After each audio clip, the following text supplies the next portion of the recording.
ہماری دعوت یہی ہے کہ لوگوں کتاب و سنت کی طرف پلٹو اور اللہ اور اس کے رسول کی بات کو قابل عمل سمجھو، ان میں جو حق ہیں انہیں لے لو، جو باطل ہیں ان کو ترک کر دو، ان کو چھوڑ دو۔ یہ یہاں سوال ہو رہا ہے کہ سوال وہابی مذہب یہ کون فرقہ ہے، مردود ہے یا مقبول، اور عقائد ان کے مذہب والوں کے مطابق اہل سنت والجماعت ہیں یا مخالف، کسی امام کی تقلید کرتے ہیں یا نہیں۔ علماء دیوبند کہ یہ کتاب وہابیت سے بیداری کا اظہار کر رہی ہے اور وہابیت کو احمق، بیوقوف اور علماء اور اہل سنت والجماعت سے ایک دم خلاف تصور کر رہی ہے، سمجھ رہے ہیں، اور بلکہ ایک فتنہ تصور کر رہی ہے دیوبندیت۔ یہ علماء دیوبند کا ایک رخ ہے جو میں آپ کے سامنے پیش۔ اگر آپ پہلی مرتبہ ہمارے چینل پر تشریف لائے ہیں پلیز سبسکرائب کر لیجئے۔ میں چونکہ موضوع کا بتلاؤں کہ آج کے اس لیکچر کا میرا جو موضوع ہے مقلدین دیوبند کی ڈائری، اور میرا مقصد عوام الناس نہیں کہ عام جو اپنے آپ کو بیچارے دیوبندیت کی طرف منسوب کرتے ہیں وہ نہیں، بلکہ ان عوام کے سامنے ان دیوبندی علماء کی باتیں پیش کرنی ہیں، ان کی عدالت میں یہ باتیں رکھنی ہیں، اس کو کہ دیکھیں یہ ان کے ایمان اور عقیدے ہیں، اس کے باوجود بھی اگر آپ ان عقیدوں سے چمٹے ہیں یا اس کے باوجود بھی اپنے آپ کو دیوبندی کہیں تو مجھے اس کے اوپر کوئی اعتراض نہیں ہے۔ تب رہا آپ کو ہم یہ دعوت دیں گے کہ میرے دوستو، میرے بھائیو، آپ ان عقیدوں سے توبہ کریں اور ان لوگوں سے براءت کا اظہار کریں، کیونکہ اسلام کا ایک بڑا اہم اصول ہے ولا اور برا، دوستی اور دشمنی۔ کسی سے بھی دوستی ہو اللہ کے لیے ہو، کسی سے بھی دشمنی ہو اللہ کے لیے ہو۔ کوئی عصبیت، شخصیت، کسی کی فکر، کسی خاندان، کوئی خون، یعنی یہ چیز رکاوٹ نہ بنے حق بات کو قبول کرنے میں، یا کسی کی یا عصبیت کی رکاوٹ نہ بنے کہ حق بات کو رد کرنے میں۔ ہماری دعوت یہی ہے کہ لوگوں کتاب و سنت کی طرف پلٹو اور اللہ اور اس کے رسول کی بات کو قابل عمل سمجھو اور انہی کی باتوں کو لو۔ باقی لوگوں کی جو باتیں ہیں ان میں جو حق ہیں انہیں لے لو، جو باطل ہیں ان کو ترک کر دو، ان کو چھوڑ دو، اور جنہوں نے وہ باتیں لکھی ہیں جھوٹی، غلط، بدعقیدگیاں تحریر کی ہیں یا کہی ہیں، ان باتوں کو ان کی طرف پھیر دو، اللہ رب العزت ان سے سمجھ لے گا۔ تو میں نے گزشتہ پروگرام میں نے کچھ یہ احکام شریعت مصطفیٰ کے مسائل، سنت و بدعت کے تعلق سے میں نے کچھ باتیں اس کے حوالے سے عرض کی تھیں، وہابیت اور دیوبندیت کے تعلق سے، کہ علماء دیوبند یہ بات علی الاعلان کہتے ہیں کہ جناب علی ہم وہابی نہیں ہیں، اور ہمیں وہابی کہنا یہ سراسر دھاندلی ہے، زیادتی ہے، بلکہ ہم تو بہرحال وہابیت کو یہ تشدد اور نہ جانے کیا کیا انہوں نے گمراہ فرقہ تصور کیا ہے، اور جو بکواس اپنی کتابوں میں یہ لکھتے ہیں وہ تو بہرحال ہے ہی، وہ میں نے گزشتہ پروگرام میں پیش کی۔ لیکن مجھے حیرت ہوئی، مجھے ایک بات سے حیرت ہوئی، یہ میرے ہاتھ میں فتاوی رشیدیہ ہے، یہ میرے ہاتھ میں فتاوی رشیدیہ ہے جس کے اوپر لکھا ہوا ہے فقہ حنفی کا انمول خزینہ، حضرت مولانا رشید احمد گنگوہی، محمد علی کارخانہ، اسلامی کتب، دکان نمبر 2، اردو بازار، کراچی۔ ہاں، یہ فتاوی رشیدیہ کامل۔ تو مجھے حیرت ہوئی کہ میں اس میں مولانا رشید احمد صاحب گنگوہی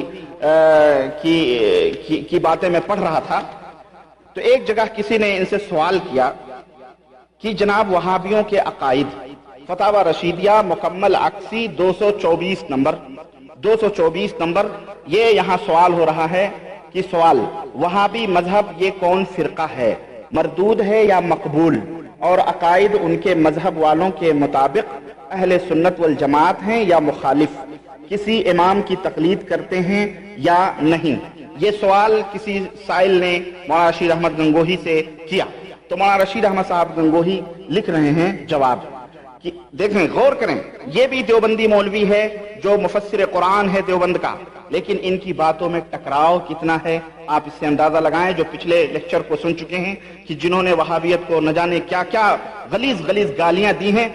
وہی رشید احمد صاحب گنگوہی یہاں تحریر کر رہے ہیں جواب کہ اس وقت اور ان اطراف میں وہابی متبع سنت اور دیندار کو کہتے ہیں۔ دیکھ رہے ہیں، علماء دیوبند کہ یہ کتاب وہابیت سے بیداری کا اظہار کر رہی ہے اور وہابیت کو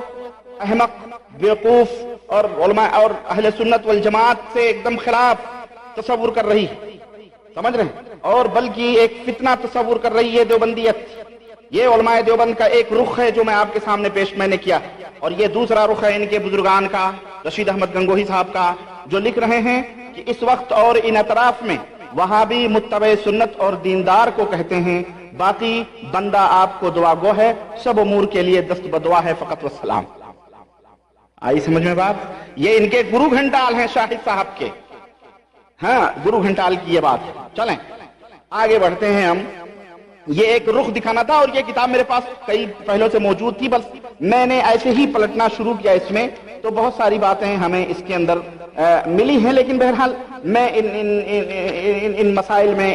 اس تعلق سے نہیں الجھنا چاہتا، بلکہ اچھا ایک بات لگے منصور حلاج کے باتیں صوفیوں کے تعلق سے، میں نے صوفی اور برہمن، صوفی اور شیطان، صوفیزم اور اسلام میں نے بہت ساری باتیں کی ہیں کہ منصور حلاج جو تھا اس نے انا الحق کا نعرہ لگایا کہ میں اللہ ہوں، اور اس تعلق سے جو واقعات دیوبندی فرقے کا جو اس سلسلے میں عقیدہ ہے، تو دیوبندیوں کے گرو گھنٹال مولانا رشید احمد صاحب گنگوہی اپنی اس کتاب میں لکھتے ہیں، سوال کیا گیا کہ منصور کون تھے؟ منصور کی جن کو دار پر چڑھایا گیا تھا یعنی سولی پر چڑھایا گیا تھا، آپ کے نزدیک ولی ہیں یا نہیں ہیں؟ جبکہ میں نے کہا وہ شیطان آدمی تھا، اور پورے علماء اہل سنت اس بات کی رائے کی جو اپنے آپ کو اللہ کہے وہ شیطان ہے۔ وحدت الوجود کا وہ قائل تھا کہ اللہ اس کے اندر حلول کر گیا ہے، اور یہ عقیدہ سراسر یہودیت، نصرانیت اور برہمنیت سے حاصل کیا ہوا عقیدہ ہے۔ تو پوچھا گیا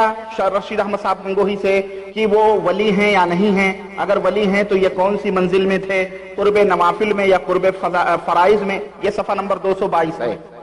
اور اگر ولی نہیں ہیں تو کس دین میں ہیں؟ تو جواب دے رہے ہیں کہ بندہ کے نزدیک یعنی رشید احمد صاحب گنگوہی کے نزدیک وہ ولی تھے۔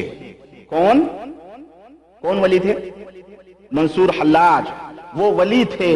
اور منازل ولایت سے بندہ ناواقف ہے، اور بزرگوں کے درجات کو جاننا کام میرا اور آپ کا نہیں ہے۔ بہرحال تو اس طرح سے انہوں نے لکھا ہے کہ وہ